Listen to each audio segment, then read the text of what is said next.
Oh, hi friends. Welcome back to another great episode of KRIII'S World. I'm back. I'm not dead, thank God. But I know you guys probably been wondering where I'm at with the new drops on my MH370 series with the interviews, blah, blah, blah.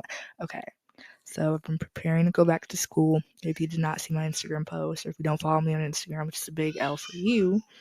But yeah, I'm going back to school, so I've been preparing for that. Kind of stepped away from the podcast for a bit, but I did not forget. Y'all are not forgotten. So yeah, oh shit.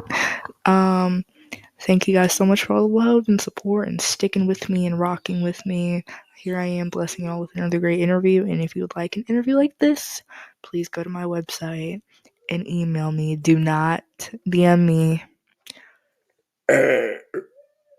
Oh my god, that burp was wild. But yeah, do not DM me. Email me for an interview, ladies and gentlemen. And yeah, so we low-key did take over the summer this summer. I'm not even finna cap. Interviews went crazy. But enough about that. Let's get this shit. Today, I am here with a good friend of mine. A great friend of mine. One y'all may know. He goes by 3 names, if I'm not mistaken. KRIIII'S, Kara, and Val is what I mainly call him. So yeah. Unmute yourself and say hello. Yo, what's up? How do you feel to be on? Feels good. It's been a long time waiting. You know, you're supposed to do this a while ago. Anyways, yeah, I was, but well, it's great to have you on. So I'm gonna start you off with my main four questions. How old are you? Where are you from? Where did you get your name? And what genre of music do you make and work in? So first I'm 16. Name is Crybaby. Basically I got that name from growing up. I was high-headed, but I was emotional. So I cried a lot, I'm not gonna lie. So I would be called Crybaby. But I spelled baby with 2 eyes, like Saw Baby, which is one of my inspirations. What was the other questions? Where are you from and how old are you? I'm 16 and I'm from Jacksonville, Florida. And what genre of music do you make? I really make whatever I feel in the moment, but right now, I'd say I make the ambient style music mixed with a little bit of like I guess Cardi type beats. Okay. Great. So you're from Jacksonville, Florida, right? Yeah, Jacksonville. What was it like growing up there? Never really the best. It's not a good spot to grow up at all. That's why I moved. I moved when I was in 3rd grade, and I moved to Atlanta. So I really grew up in Atlanta for the most part. Okay. I remember watching a Trap Lore Ross video, and it was basically going into depth about the deadly gang war in Jacksonville, Florida, that I had no idea about. Did you see that video? Yeah, I've seen it before. Thoughts on it? Were you in those gang-affiliated areas? Do you know much about that? So I was not in that area or in that life, but some of my brothers that still stay in Jacksonville, I'm pretty sure they're, maybe not those specific games that they talked about, like ATK or KTA, but they're, they're gangs down there. And my cousin was recently arrested for something somewhat gang related. And yeah, I realize it's exactly how y'all see it, it's just as bad as y'all see it on the internet. It's not good at all. Have you ever been arrested? No, I've almost been arrested though. For what? What did you do? Alright, so when I think I was in first grade. First grade? Listen, What the fuck, nigga?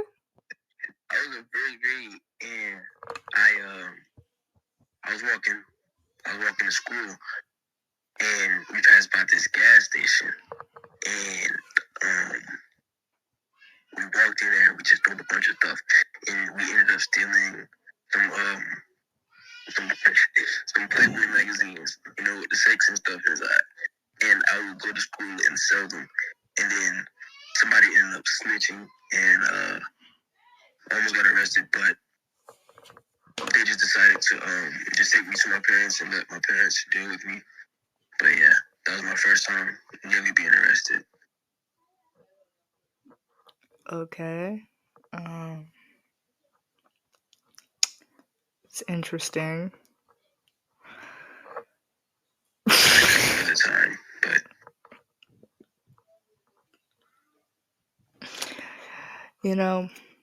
speaking when you said it's just as bad on the internet, do you think like social media like glamorizes like the hood and being brought up in poor bad places? Like, oh, for sure, definitely. I don't know why. I guess people they're going to be perceived as hard or like this tough person on the internet, so they do glamorize street life. But I don't think it should be at all because I'm being honest. Most of y'all niggas are not like that. Most niggas in general aren't like that. They're not built to be in the streets or gang bang or serve. So it's glamorized for a dumb reason. People just want to fit in and look cool, I guess.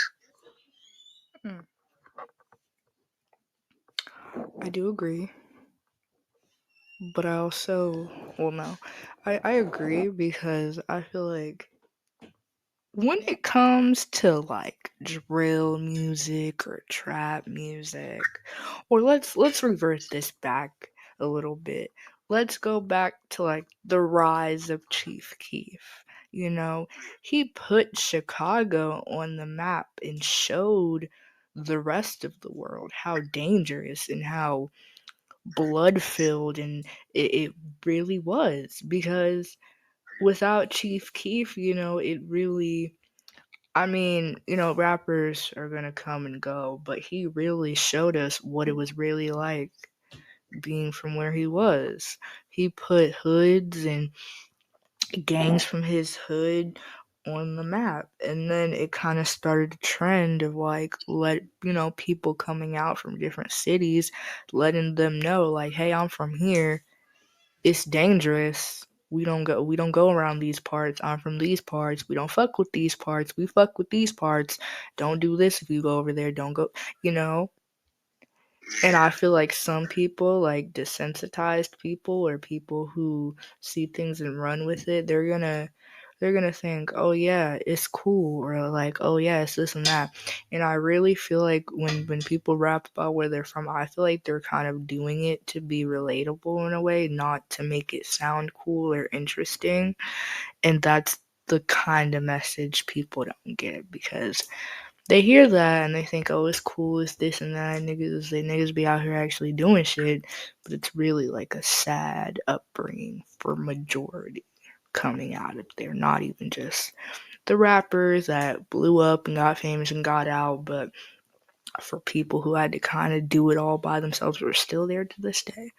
So I definitely feel like that. I understand where it comes from.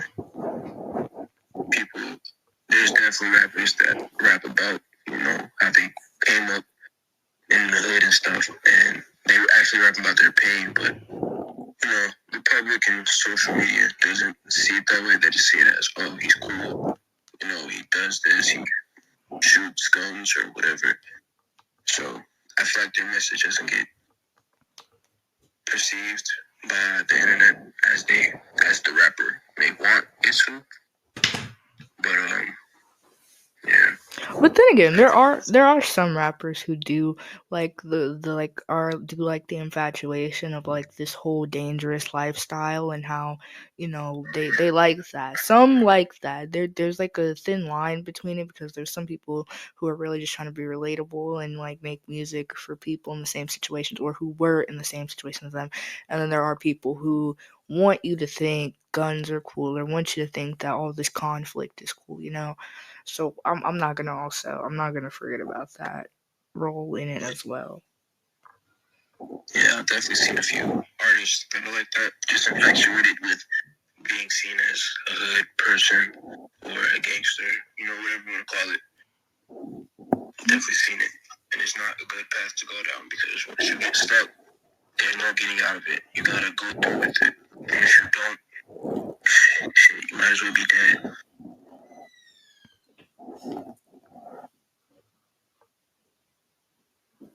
Well, that's great. That's good. Great stuff. I could honestly talk about that subject for a long time because it goes into how like impressionable people can be with the music they listen to and how they'll let it like over consume them, especially if you listen to it a lot and you kind of like act on it, Yes. So yeah. I definitely see it a lot down here in Atlanta too. Not gonna lie. Yeah, it's really in like the main core cities: New York, Chicago, Detroit, Atlanta, Florida, California, places with rough areas that are known that have been put on the map. You have Cali rappers who they come from rough parts like different spots of LA and all around, and you have people in Atlanta, the different zones and all that, and in New York, people growing up in the slums of the Bronx. It really kind of argues with if you want to be a rapper and what are the reasons that you want to be a rapper for. Do you want to be a rapper because this is a passion, you want to show what you come from, what you've went through and make genuine music, or do you want to become a rapper because you see it as a way to kind of like for drill rap, drill rap, a lot of these artists, I feel like the music isn't the passion for them, but it's the passion of me like besides killing you and harassing you, I'm gonna make a song dissing you as another way or shape or form to antagonize people from this block, this hood, this gang, you know what I mean? That's why I think the governor of New York was originally going to get drill music banned, which was weird at first, but when you think about it, it makes sense. You feel me? Yeah, it makes sense, but I don't think it should be banned at all because drill music isn't all bad, but it's more so the lyrics. And that's true, and it's more so what artist it is. Like, for instance, like people like Pop Smoke, you talk about him. Yeah, he may have talked about his gang in some of his songs, but he also had some drill songs that weren't on no gangster shit or anything like that. Like he was actually making music. Yeah, so and it just goes into the depth of, are you passionate about music or are you using music as a step stool to kind of spread hate around where you're from, and it just so happened to blow up, and now people are thinking that you're an artist or this is a passion, but you're really here to really BS and antagonize people. Like K-Flock. Yeah. Controversial kind of example, but K-Flock, he started making drill music. I watched the video on K-Flock and the whole New York gang war. K-Flock, it liked to antagonize his ops. He liked to walk around on live and do dumb shit. He came out with a couple hits or whatever. Great. But he got invited to 2021 Summer Jam. But then he got arrested. for killing somebody outside of a barbershop. And the nigga was so slow, he got caught in fucking unreleased designer. You know what I mean? Yeah. Sad for him, but I wonder, did K-Flock genuinely have a passion for music, or was this just a way to antagonize his ops and antagonize people in his hood, and that he got so caught up that, he made a mistake that he can't take back? I don't know if I'm correct, but I believe I saw something that said he didn't even want to start making drill. Like, someone, one of his friends basically, like, got him into it. So, it may be a passion for him, but I don't think it was, like, really something he necessarily wanted to do. Just something, like, he was put onto, like, oh, you should do this, you can do it to make some money and get out of it. Mm-hmm. So, and I'm not. Yeah, and I'm not gonna take away from his skill, because he's definitely skilled. But what are you using these skills exactly to do? Like, what is the motive behind all of this? You know what I mean? I have to ask, because there are a lot of, like, I don't like, shout out to my friend Killmander. Talent is BS. It's about skill. It's about what you do. Fuck a talent. Do you have skills? You don't even have to have, multiple skills, but do you have a skill? It's about having skills and applying them and about your craft. So, I'm not going to take away from his skills as an artist, but it just makes me question, was music always his passion? And it's like that with a lot of drill rappers and artists who get started. Is this really what you want to do, or is this just a leverage for people in your hometown or whatever?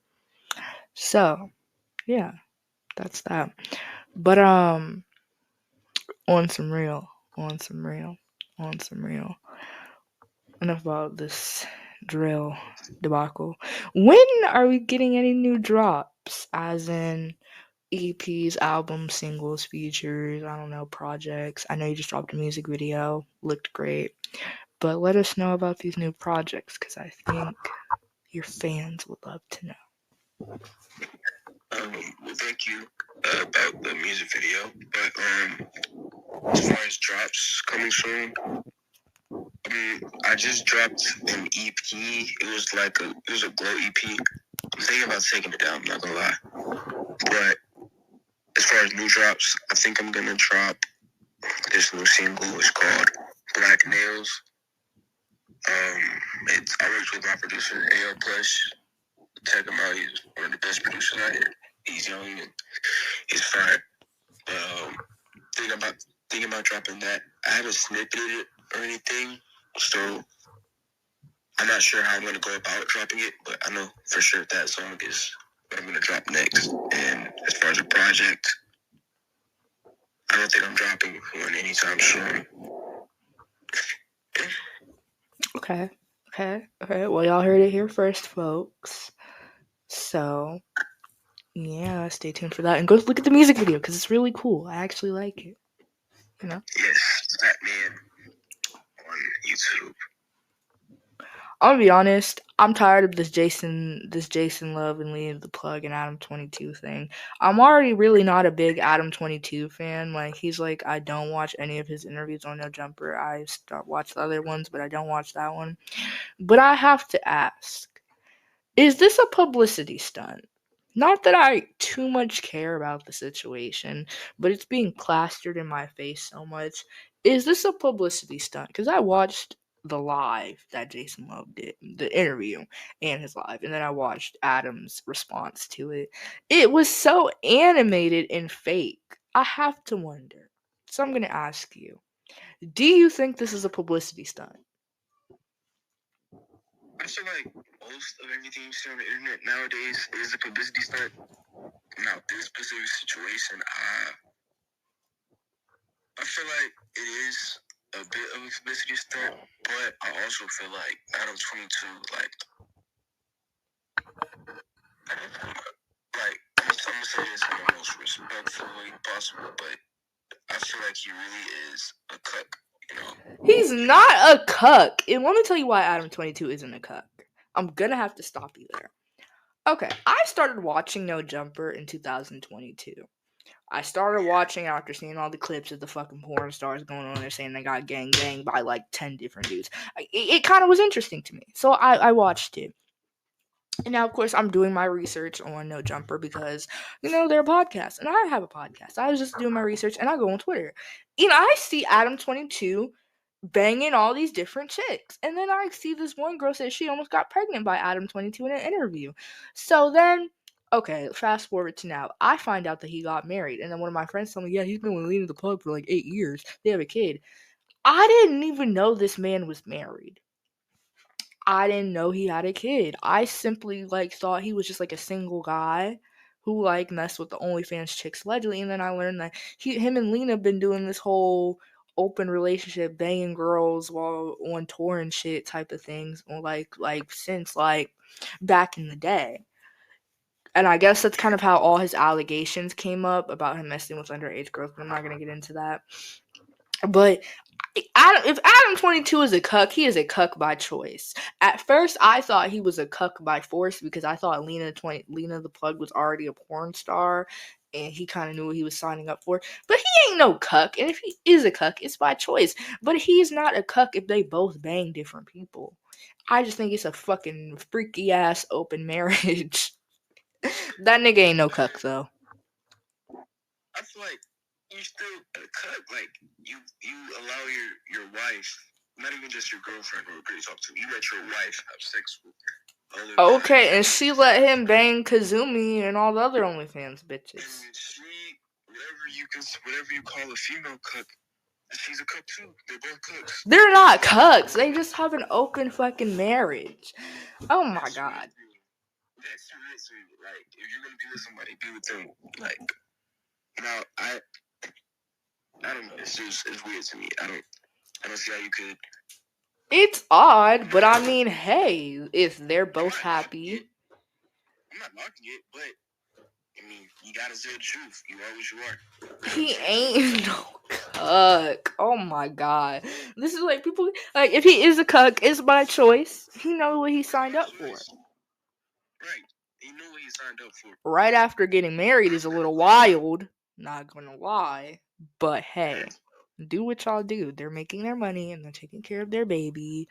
And I guess, No Jumper, the podcast is still thriving. So, obviously this is doing something for him. Do I understand all of it? No. Do I have to understand all of it? No. But, I just have to ask, is it real? Was this all planned? They're probably all getting a check from this. This is something. It definitely was planned. Especially, it definitely was planned. And it's not that deep. It's really, not that deep for people to keep talking about, oh my god, the Adam22 and Jason Love situation's getting bigger. Okay, so what? And the video was mid anyways. Not gonna lie. But, yeah. It's mid. It's a standard fucking porn video. I don't know why people were trying to make it seem like, oh my gosh. I guess because it's Adam22's wife, they're gonna say something about her getting fucking her doonies beat down by some big black dude. But it was never that fucking deep. It's not that deep. And Adam22 has been banging different tricks. I didn't see so many videos of Adam just randomly pop up on my feed. Please. I've never seen any of those videos. You can find them. They're uploaded and they're on OnlyFans. I just seen them on Twitter, but they are on OnlyFans. I don't know, bro. This is definitely publicity. They pushed it. They were talking about it before it even happened. Before the video was even made, they were talking about it, I believe. And maybe it's just because, I don't want to say he's losing relevancy, but maybe he just wants some more shine. Or some, he just wants that bit of, he likes that kind of attention, oh my god, Adam22 this, Adam22 that, what's going on with Adam22 and me? I just, oh gosh, it's so much to unpack. No Jumper used to be, not now, not a lie, but used to be one of the best podcasts to find, you know, new artists and stuff. But I feel like he really did it for publicity now, because No Jumper is kind of boring now, I'm not gonna lie. Like, back when they used to bring X and, you know, Book, people like that up, it was tough, but now it's just nothing but porn stars, and it's basically like a... Yeah, it's not even people that are like genuinely up and coming, but it's people that are gimmicky. People who aren't here for the genuine reasons. Like the online pimps, like the fucking e-pimps or the OnlyFan pimps. And then you got these crazy ass, these fucking OnlyFan bitches. They all saying the same shit. I got gangbanged. I did this. I did. Like, okay. Y'all all do the same thing. We want like, that's why I hope once I get enough recognition, they put me on No Jumper. And I know who I'm asking to interview me. It's going to be Sharp. Sharp is one of my favorite No Jumper interviewers ever. Is that the dude? I don't know how to explain his hair's cut, but I don't know. His haircut's a little funny, but yeah. If you were on No Jumper, who do you want to interview you? I haven't watched No Jumper in a while, but if I had to pick, because I only know Adam and the Sharp dude, so I'd say Adam, only because I've never, like I said, I haven't watched No Jumper recently or seen anything with Sharp necessarily in it for real, but stuff I have seen with him, I've only seen a nigga be disrespectful towards women. I'm not gonna lie. I'm not saying that's all he does, because I really don't know. From what I've seen, that's all I've seen. He's disrespectful towards women. So I wouldn't want to, you know, be included in that. So I'd want to be interviewed by Adam. People don't like Sharp. I like, okay, he is a little aggressive sometimes. He's a bit aggressive. But he's like, okay, he's kind of funny. And he be asking real ass questions. People just don't like the questions because they don't like being honest. I'm gonna be honest. He be like, the people that be requesting Sharp be airheads, not gonna lie. I feel like they only go up there to argue with him and make him mad. Yeah, I'd have to do, you know, some more research before, you know, actually saying anything about Sharp. But as now, I want to get interviewed by Adam, especially, you know, seeing he's interviewed a lot of my inspirations that, you know, came up during the, like, 2016 Soundcloud era. Mm-hmm. So I'd like to, you know, just be there, be interviewed by him, see, you know, of course, get some publicity out of it. No doubt. Of course. Well, we currently have 2 more minutes left. So is there any shout outs or anybody you'd like to, you know, shout out right now before you go? I'd like to shout out my collective like that. Shout out P5, Charlie, Best, Frozen, Illy, all those guys. My artists, producers, shout out y'all. And that's really it. I do have to say one thing though before I go. I'm working on a project. It's not dropping soon, but I'm working on it. You heard it here first, folks. He's working on something. So, yeah. Well, friends, thank you guys for another episode of KRIII'S World. I'm going to be gone for a bit, you know, from posting, but it won't be forever. Interviews are coming. Might drop tomorrow and Monday, maybe. But and during the weekends, I'm always available if you would like if you would like a wonderful interview like this one. Please go to my website and email me, okay? All right, guys. Well, I love you. Bye. Say bye. Bye. Thank you for having me. Of course. Oh, shit. Well, yeah. Bye, guys.